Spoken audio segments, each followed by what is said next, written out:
Good morning बच्चों। बेटा आज जो हमारा टॉपिक है वो है फ्रिक्शंस। ये हमारा नेक्स्ट चैप्टर, जो थर्ड यूनिट है उसका नेक्स्ट चैप्टर है। नेक्स्ट चैप्टर जो है friction and dynamics of uniform circular motion है। लेकिन जो dynamics of uniform circular motion है वो थोड़ा डिलीट कर दिया इस बार कोविड-19 की वजह से बेटा। तो पहले हम करते हैं बेटा frictions.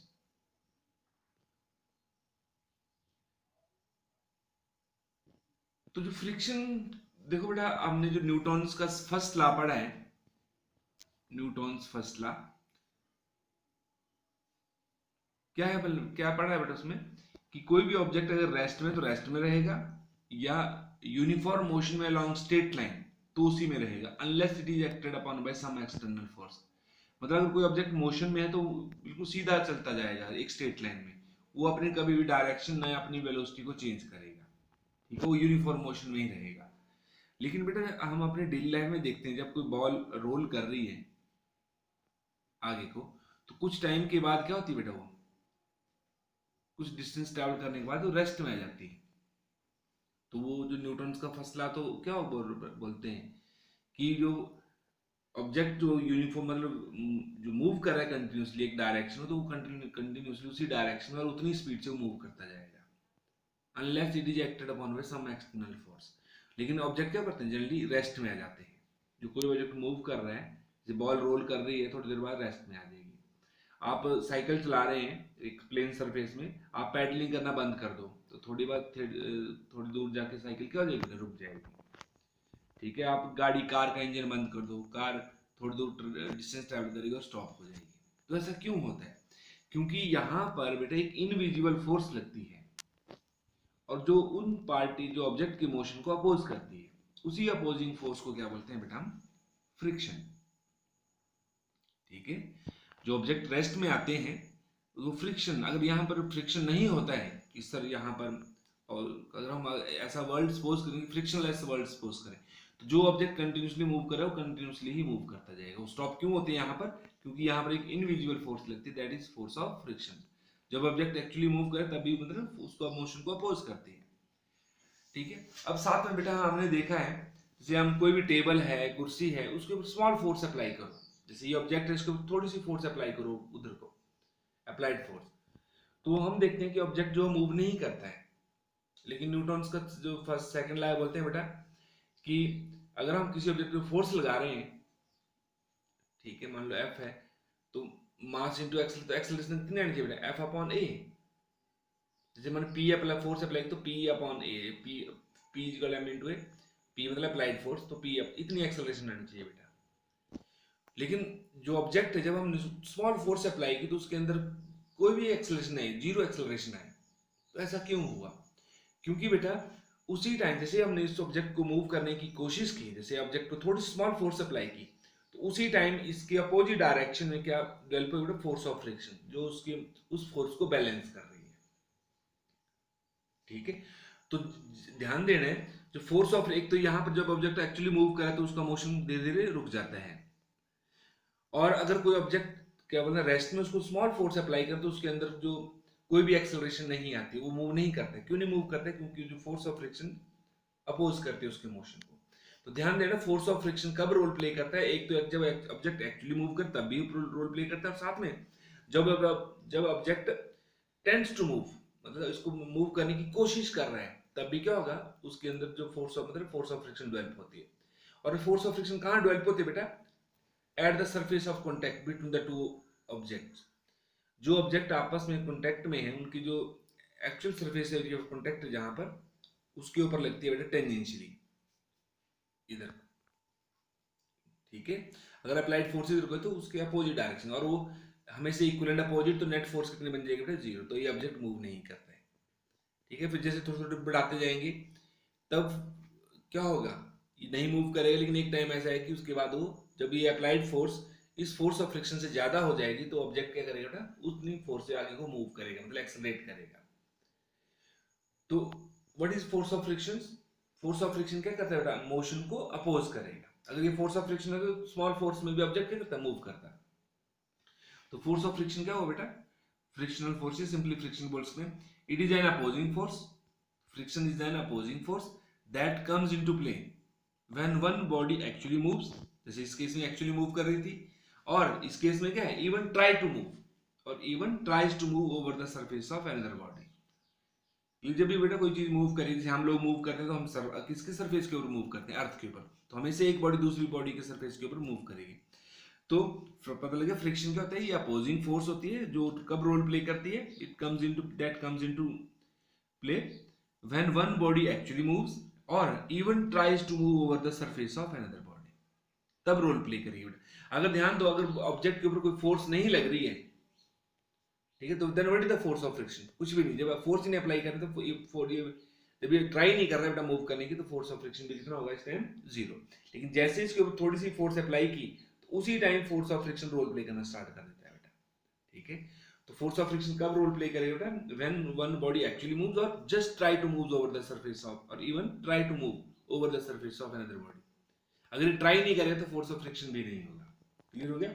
When there is no attempt there is no force of friction. Force of friction तभी रोल प्ले करेगा जब ऑब्जेक्ट एक्चुअली मूव करेगा और just try to move over the surface of another body.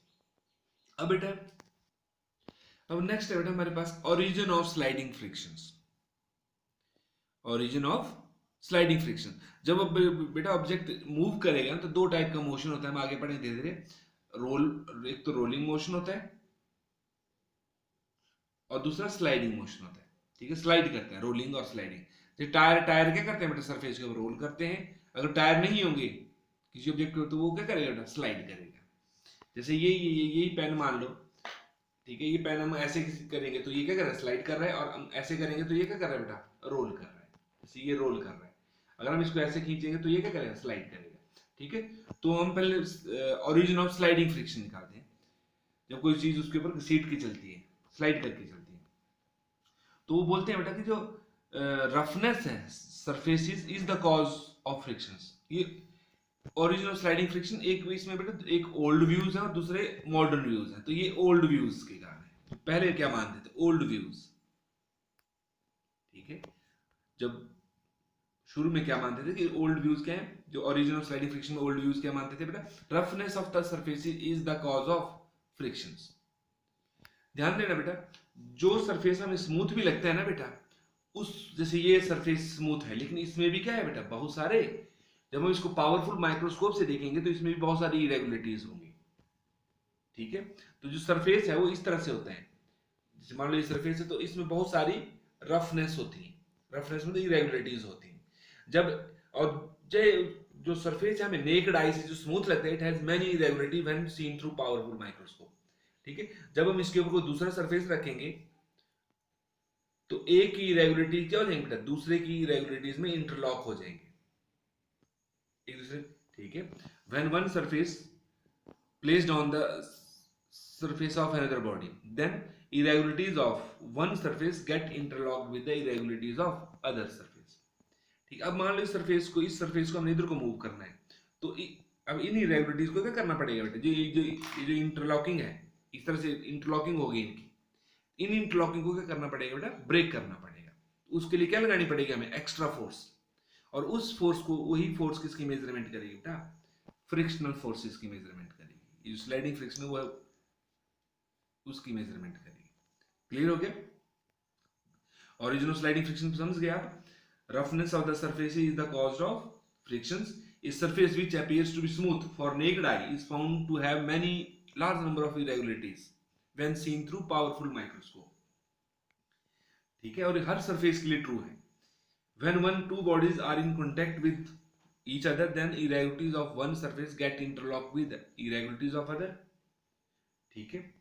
And if one surface have to move, अगर इस surface को move करना, have to move from over the surface of another, then these irregularities have to be broken.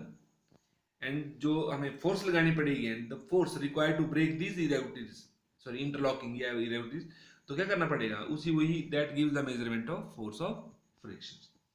तो ये था बेटा old views कि ये इसके कारण फ्रिक्शन होता है। अब ध्यान दो बेटा, अगर हम किसी सरफेस को और भी ज्यादा स्मूथ बना दें तो फ्रिक्शन क्या करेगा, कम होगा। नॉर्मली तो बेटा कम होता है, लेकिन जब फ्रिक्शन को हम मतलब इन सरफेस को एक्स्ट्रा स्मूथ बना देंगे तो फ्रिक्शन क्या हो जाना चाहिए, खत्म हो जाना चाहिए। बिल्कुल एक्स्ट्रा स्मूथ बना दी तो फ्रिक्शन तो खत्म हो जानी चाहिए, लेकिन क्या होता है बेटा, when the surface becomes extra smooth the force of friction increases. तो फोर्स ऑफ फ्रिक्शन क्या करता है बेटा, वहां पर इंक्रीज करता है। तो इसका मतलब कि जो ये ओल्ड व्यूज हैं, ये इसको उसको सेटिस्फाई नहीं कर पा रहे हैं कि वो क्यों इंक्रीज कर रहा है। क्योंकि अगर रफनेस होता तो वो जब एक्स्ट्रा स्मूथ बनाते हैं तो इरेगुलरिटी खत्म होगी, तब तो फिर क्या होना चाहिए, फोर्स ऑफ फ्रिक्शन डिक्रीज होना चाहिए, लेकिन वो नहीं होता, वो इंक्रीज करता है बल्कि। ठीक है, जैसे आप दो मिरर्स हैं, मिरर जो स्मूथ सरफेस है, उन दो मिरर्स के स्मूथ सरफेस को एक दूसरे के कांटेक्ट में लेके आओ, फिर बेटा उनको मूव करवाने की कोशिश करो आप, तो देखेंगे आप, आपको बहुत सारी फोर्स लगानी पड़ेगी उनको एक उस सरफेस को दूसरे के ऊपर मूव करवाने के लिए। तो इसका मतलब फोर्स ऑफ फ्रिक्शन क्या हो गया, इंक्रीज कर गया। और साथ में बेटा ध्यान दो, इसकी जो डिसएडवांटेज है थ्योरीज की, कि जब हम एरिया इंक्रीज करेंगे तो ज्यादा इंटरलॉकिंग होगी, ज्यादा इंटरलॉकिंग होगी तो हमें ज्यादा फोर्स लगानी पड़ेगी, जिसका मतलब कि फोर्स ऑफ फ्रिक्शन भी क्या कर जाएगा, इंक्रीज कर जाएगा। ठीक है, लेकिन जो एक्सपेरिमेंट बताते हैं कि एरिया बढ़ने से फोर्स ऑफ फ्रिक्शन बढ़ता नहीं है, तो उन उसको वो इसकी डिसएडवांटेज है, उसको मतलब बता नहीं पाएगा क्यों एरिया बढ़ेगा तो इसके कारण तो क्या बढ़ेगा, एरिया बढ़ेगा तो फोर्स ऑफ फ्रिक्शन भी बढ़ेगा। लेकिन एक्सपेरिमेंट के कारण जो हमने एक्सपेरिमेंटली बताते हैं, हम एक्सपेरिमेंट जो किए वो बताते हैं कि force of friction is independent of the area of actual contact. जो अपेरेंट एरिया ऑफ, जब हमें दिख रहा है कि जो अपेरेंट एरिया ऑफ कॉन्टैक्ट उसके मतलब एरिया के ऊपर डिपेंड नहीं करता है, area of contact between the two surfaces. फिर बेटा नेक्स्ट है हमारे पास मॉडर्न व्यूज ऑफ फ्रिक्शंस, वही है, ओरिजिन ही निकालेंगे, लेकिन जो मॉडर्न व्यू आप क्या मानते हैं इसमें बेटा ध्यान दो कि जब दो सरफेसेस आपस में कांटेक्ट में आते हैं बेटा, एक सरफेस दूसरे सरफेस के कांटेक्ट में आता है, तो इन इन दोनों फोर्सेस के जो एटम्स हैं, या अगर एटॉमिक फॉर्म है तो एटम्स, अगर मोलिक्यूलर फॉर्म है तो मोलिक्यूल्स, आपस में कांटेक्ट में आते हैं तो उनके बीच में फोर्सेस, इंटर एटॉमिक फोर्सेस होती हैं बेटा ऑफ अट्रैक्शन, वो एक दूसरे को अट्रैक्ट करते हैं, और उन्हीं अट्रैक्टिव फोर्सेस की वजह से क्या आता है बेटा, ये फोर्स ऑफ फ्रिक्शन होता है। ठीक है, अकॉर्डिंग टू दिस फ्रिक्शन, जो मॉडर्न व्यूज हैं कि according to this the friction arises on the account of strong atomic, मतलब अगर एटॉमिक फॉर्म है तो एटॉमिक, अगर मोलिकुलर फॉर्म है तो मोलिकुलर, स्ट्रॉन्ग एटॉमिक या molecular forces between the two surfaces at the point of actual contact. ठीक है, जो जो जहां जहां से वो कांटेक्ट हुआ वहां पर जो सरफेसेस, जो पॉइंट्स एक दूसरे के जो मॉलिक्यूल आपस में कांटेक्ट में आ रहे हैं बेटा, उनके बीच में क्या आती है, स्ट्रॉन्ग एटॉमिक या मतलब मोलिकुलर फोर्सेस हैं, उन्हीं फोर्सेस के बाद वो अट्रैक्ट करेंगे दूसरे को। तो जब हम एक सरफेस को दूसरे सरफेस के ऊपर मूव करवाना बेटा, उन अट्रैक्टिव फोर्सेस को क्या करना पड़ेगा, ओवरकम, और वही किसकी मेजरमेंट करेंगे बेटा, फोर्स ऑफ फ्रिक्शन की। और बेटा जो रफनेस के, जब दो सरफेसेस रफ हैं और उसमें इरेगुलरिटीज हैं, ठीक है, उसमें रफ है, तो जो हाई पॉइंट होते हैं, जब एक सरफेस को दूसरे सरफेस के कांटेक्ट में लेके आते हैं, तो जो सिर्फ हाईएस्ट पॉइंट होते हैं वो आपस में कांटेक्ट करते हैं, बाकी जो ये वाले पॉइंट होते हैं एक दूसरे के कांटेक्ट में नहीं होते। ठीक है, तो जो एक्चुअल में जो एरिया ऑफ कांटेक्ट होता है वो बहुत स्मॉल होता है, और जो एपरेंट एरिया ऑफ कांटेक्ट लगता तो बहुत सारा है, लेकिन एपरेंट एरिया ऑफ कांटेक्ट बहुत ज्यादा होता है, लेकिन actual area of contact very small होता है। ठीक है, और इसकी वजह से जो प्रेशर, हमने प्रेशर पढ़ा फोर्स अपॉन एरिया, यहाँ पे adhesive force upon area. Adhesive force मतलब बेटा, अधेसिव फोर्स कौन सी होती है, जो फोर्स डिफरेंट मॉलिक्यूल्स के बीच में होती है, जैसे एक सब्सटेंस ये है और ये दूसरा है, इन एक के मॉलिक्यूल दूसरे सब्सटेंस के मॉलिक्यूल्स के जब जो फोर्स अप्लाई करता है, फोर्स ऑफ अट्रैक्शन, उसको अधेसिव फोर्स बोलते हैं बेटा। ठीक है, जैसे हम ये लिख रहे हैं ना बेटा, जैसे लिख रहे हैं, जो पेन इंक के जो मॉलिक्यूल है किसके साथ चिपक गए, इस बोर्ड के साथ, तो कौन सी फोर्सेस के साथ, अधेसिव फोर्सेस के साथ। ठीक है, हम चौक बोर्ड पे लिखते हैं चौक से, तो चौक के मॉलिक्यूल्स किसके साथ जुड़ जाते हैं बेटा, वो बोर्ड के साथ। ठीक है, तो वो कौन सी फोर्सेस से, मतलब चौक के मॉलिक्यूल, मतलब डिफरेंट मॉलिक्यूल्स के बीच में सब्सटेंसेस होंगी, मतलब फोर्सेज होंगी, डिफरेंट सब्सटेंस के मॉलिक्यूल्स के बीच में फोर्सेस, उसको बोलते हैं अधेसिव फोर्सेस। फिर आगे बेटा, और जैसे चौक एक सॉलिड स्टेट में भी जैसे चौक होगी तो इस तरह से होगी चौक, तो उनके बीच एक चौक के मॉलिक्यूल दूसरे चौक के मॉलिक्यूल अट्रैक्ट करते हैं, वो कौन सी फोर्सेज होती है बेटा, कोहेसिव फोर्सेज। एक ही सब्सटेंस के मॉलिक्यूल्स के बीच में जो फोर्सेज होंगी उनको हम कोहेसिव फोर्सेज बोलेंगे, हम इनको डिटेल में आगे पढ़ेंगे बेटा। फिलहाल तो अधेसिव फोर्सेज मतलब टू डिफरेंट सब्सटेंस के मॉलिक्यूल्स के बीच में फोर्स, उनको फोर्सेज ऑफ अधेशन बोलेंगे। तो अधेसिव फोर्सेज है यहाँ पे बेटा, और साथ में एरिया क्या है बेटा, वेरी वेरी स्मॉल है, क्योंकि एक्चुअल अपेरेंट तो बहुत लग रहा है, लेकिन एक्चुअल में एरिया ऑफ कांटेक्ट स्मॉल होता है। और जो प्रेशर है फिर क्या होगा बेटा, जब एरिया स्मॉल होगा, actual area of contact is very small, तो therefore adhesive pressure is very very large, और जिसकी वजह से जो पॉइंट ऑफ कॉन्टैक्ट होंगे बेटा इनके ऊपर ज्यादा दबाव पड़ेगा, प्रेशर ज्यादा होगा, इनको ज्यादा दबाव पड़ेगा, तो दे गेट डिफॉर्म्ड प्लास्टिकली, और ये डिफॉर्मेशन हो जाती है इनकी प्लास्टिकली, और किसकी तरह बिहेव करने, as a cold welded, cold welded, ठीक है। कोल्ड वेल्डेड से आप वेल्डिंग देखी होगी, वो जो हॉट वेल्डिंग होती है, बिल्कुल वैसे ही कोल्ड वेल्डिंग, मतलब इस एडहेसिव प्रेशर के जब प्रेशर बढ़ेगा तो उस वेल्ड मतलब कोल्ड वेल्डिंग की तरह बिहेव करेंगे।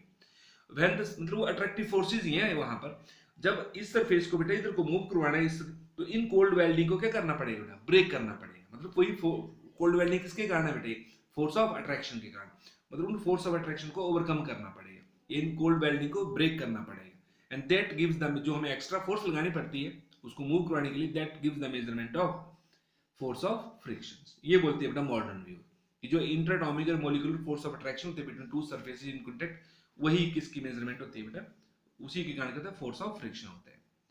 क्लियर। अब इसने बेटा एक्सप्लेन कर दिया कि जो एरिया, देखो बेटा जब एरिया बढ़ेगा, ध्यान दो, एरिया बढ़ेगा तो एडहेसिव फोर्सेस भी क्या होंगी, फिर उतने अमाउंट से बढ़ जाएंगी।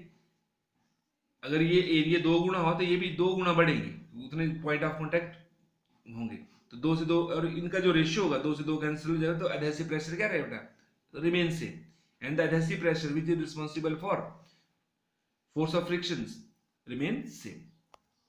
इट मींस जो force of friction does not depends upon area of contact, ठीक है।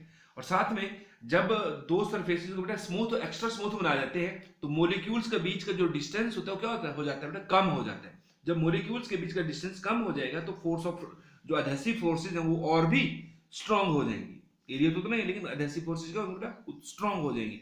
जब एडहेसिव फोर्सेज बढ़ जाएंगी तो प्रेशर भी क्या होगा, बढ़ेगा, तो फोर्स ऑफ फ्रिक्शन भी क्या करेगा बेटा, इंक्रीज करेगा। क्लियर हो गया। तो ये इस थ्योरी को मानते हैं बेटा जो मॉडल। तो फोर्स ऑफ फ्रिक्शन किसके कारण होता है, ड्यू टू स्ट्रांग एटॉमिक या molecular forces between the two surfaces in contact, ठीक है, विद ईच अदर। तो ये था बेटा फोर्स फ्रिक्शन के बारे में। फ्रिक्शन पता लगे, एक अपोजिंग फोर्स होती है that comes into play when one body actually moves और even tries to move over the surface of another body. तो ओके बेटा, थैंक यू।